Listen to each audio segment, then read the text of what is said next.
नमस्कार, TV9 भारतवर्ष में स्वागत है आपका। आपके साथ मैं हूं सुमेरा खान। मेरे साथ मौजूद है मेरी सहयोगी प्रीति, समीर और निधि। शुरुआत करते हैं इस वक्त की बड़ी खबर के साथ। उत्तरकाशी से जो आ रही है, उत्तरकाशी की सुरंग में ऑपरेशन जिंदगी लगातार जारी है और आज का दिन सभी मजदूरों के लिए बेहद अहम है, क्योंकि थोड़ी देर बाद सुरंग से खुशखबरी आने वाली है, यानी बहुत जल्द मजदूरों को बाहर निकाल लिया जाएगा। और इसी के साथ ही इस पूरे घटनाक्रम में जो बड़ी जानकारियां आ रही है वो देश के number 1 news channel TV9 Bharatvarsh पर आप देखेंगे। बड़ी जानकारी मिल रही है, सुरंग में अभी 2 मीटर की खुदाई बाकी है, कामयाबी के करीब है रेस्क्यू टीम। रात 8 बजे तक पूरा होगा मिशन, यानी ये आप समझ लीजिए कि अब बहुत कम समय बाकी है इस मिशन को पूरा होने में। 41 मजदूरों का अभी 3 घंटे का इंतजार है और इस इंतजार को लेकर देश भर में नहीं बल्कि पूरी दुनिया में दुआएं हो रही है, क्योंकि जिस लगातार तेजी के साथ ये अभियान चल रहा है, रेस्क्यू टीम लगातार वहां डटी हुई है। उसके बाद अब ये इंतजार बस ये समझ लीजिए कामयाबी से कुछ समय पहले का ही वक्त है। एक मजदूर को निकालने में 5 मिनट का वक्त लगेगा, जो वहां मौजूद टीम बता रही है। साथ ही TV9 पर टनल के पाइप की पहली तस्वीर आप देख रहे हैं और इसी पाइप के जरिए मजदूर बाहर आएंगे और इसी पाइप से ऑक्सीजन सिलेंडर अंदर जाएंगे। पाइप से स्ट्रेचर के जरिए मजदूर बाहर आएंगे।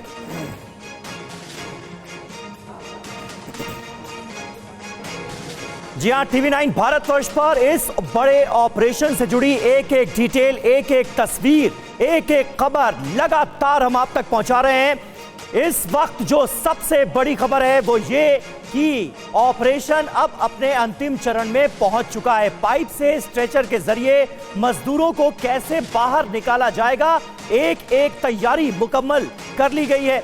TV9 भारतवर्ष पर टनल के पाइप की पहली तस्वीर भी हम आपको दिखा रहे हैं और इसी पाइप के जरिए मजदूरों को इस टनल से बाहर निकाला जाएगा। ऑपरेशन उत्तरकाशी शुभ घड़ी आ चुकी है। अब आपको जल्दी से ऑपरेशन जिंदगी से जुड़ी 10 बड़ी बातें बता देते हैं। 10 बड़ी बातें क्या हैं इस ऑपरेशन से जुड़ी, वो आपको बता दें। रेस्क्यू कामयाबी के बेहद करीब है, रेस्क्यू टीम को जल्द ही कामयाबी हासिल होगी, इसके पूरे आसार हैं। सुरंग में अब मैनुअल काम जारी है, मैनुअल ड्रिलिंग का सिलसिला आगे बढ़ाया गया और अभी भी सारा जो कामकाज है रेस्क्यू ऑपरेशन का आखिरी दौर वो मैनुअली अंजाम दिया जा रहा है। बिल्कुल चंद दूरी पर है, 2 मीटर की खुदाई अभी और बाकी है। सुरंग में 58 मीटर तक खुदाई हो चुकी है और 2 मीटर की बाकी बताई जा रही है। इसके अलावा जो बड़ी बात है, एक मजदूर को निकालने में 5 मिनट का समय लगेगा, ये जानकारी सामने आ रही है और 41 मजदूरों को निकालने में फिर 200 मिनट लग जाएंगे। तो ये अब आज रात तक ऑपरेशन को अंजाम दिया जाएगा। बिल्कुल कुछ घंटों का वक्त और बाकी है, यह कहा जा सकता है। एयरलिफ्ट के लिए चिनूक हेलीकॉप्टर भी रेडी रखा गया है। मान लीजिए खुदा ना खास्ता अगर कोई मजदूर बाहर निकाला जाता है, उसकी तबीयत ज्यादा खराब होती है, तो उसे एयरलिफ्ट करने के भी इंतजाम है। NDRF के 12 जवान टनल के अंदर जाएंगे थोड़ी देर बाद। 30 बेड वाला अस्पताल भी पूरी तरह से तैयार है ताकि मेडिकल सुविधा जल्द से जल्द इन मजदूरों को उपलब्ध कराई जा सके। बचाव कर्मियों की सुरक्षा भी महत्वपूर्ण है। ये लाइव तस्वीरें इस वक्त ऑपरेशन से जुड़ी हुई हम आपको दिखा रहे हैं। बस कुछ घंटों के बाद 17 दिन का ये लंबा संघर्ष, 17 दिन का ये लंबा इंतजार खत्म होने वाला है। निधि, बिल्कुल हम तस्वीरें आपको दिखा रहे हैं, लाइव तस्वीरें हैं और ये जो आप पाइप देख रहे हैं, इसी पाइप के सहारे मजदूर बाहर आ सकेंगे। मजदूरों के जो परिजन हैं वो भी टनल के अंदर बुलाए गए हैं। इसके अलावा 41 एम्बुलेंस तैयार है इस वक्त। जैसे ही मजदूर निकलेंगे उन्हें बेस अस्पताल में, इमरजेंसी अस्पताल में वहीं चेकअप सुविधा होगी और फिर आगे के लिए हेल्थ चेकअप के बाद रेफर किया जाएगा अस्पतालों में। तो पूरी टीम इस वक्त मेडिकल की तैयार है यहाँ पर और हर एक कदम आगे बढ़ाया जा रहा है। इस वक्त बहुत नाजुक पल है, कुछ ही देर का इंतजार और बचा है।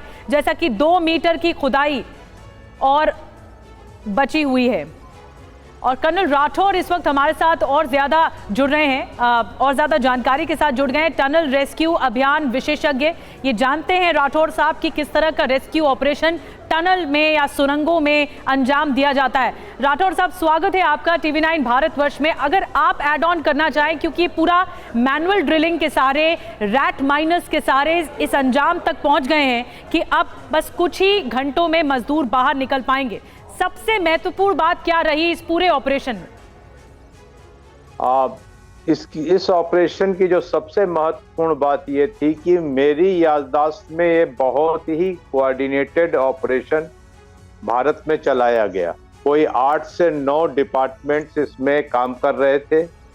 कोई 3 ऑप्शंस पे साइमल्टेनियस काम किया जा रहा था, horizontal drilling, micro tunneling, vertical drilling, ये सारी चीजें की जा रही थी। और इसके साथ में जो सबसे बड़ी चीज इसमें हुई, 41 मजदूर जो फंसे हुए थे उनकी मानसिक और शारीरिक स्वास्थ्य को भी ध्यान में रखते हुए उनको सपोर्ट सिस्टम से किया गया, चाहे वो खाना हो, चाहे वो लाइट हो, चाहे ऑक्सीजन हो, चाहे उनको परिजनों से बात करानी हो, तो वो भी चीज का ध्यान रखा गया। और आज एक चीज हम देख रहे हैं, भारत की डिजास्टर मैनेजमेंट की कैपेसिटी देख रहे हैं। कोई कहता है उड़ीसा में मशीन है, कोई कहता है हैदराबाद में मशीन है, सुबह 12 बजे वो जॉली ग्रांट एयरपोर्ट पे खड़ी होती है। तो ये चीज हम एक नई तरीके की कैपेसिटी भारत में बढ़ते देख रहे हैं। हमने कोई ऑप्शन नहीं छोड़ा और हमने पूरी कोशिश की कि वो, और आज उसका फल हमें मिलने वाला है। ये बहुत ही बड़ी चीज हमने प्रस्तुत की है और इंटरनेशनली हमारी डिजास्टर मैनेजमेंट की कैपेसिटी और एक्सपर्टीज को लोग सराहते हैं, प्रशंसा करते हैं और एक्लेम करते हैं कि हाँ, भारत के पास आज डिजास्टर मैनेजमेंट की अच्छी कैपेसिटी। इसी वजह से हम देख रहे हैं कि इतना कोऑर्डिनेटेड एफर्ट था, हर संभव कोशिश की गई और इस वजह से उस सफलता तक पहुंच भी रहे हैं, जिसके लिए अभी भी कहा जा रहा था और समय लगेगा।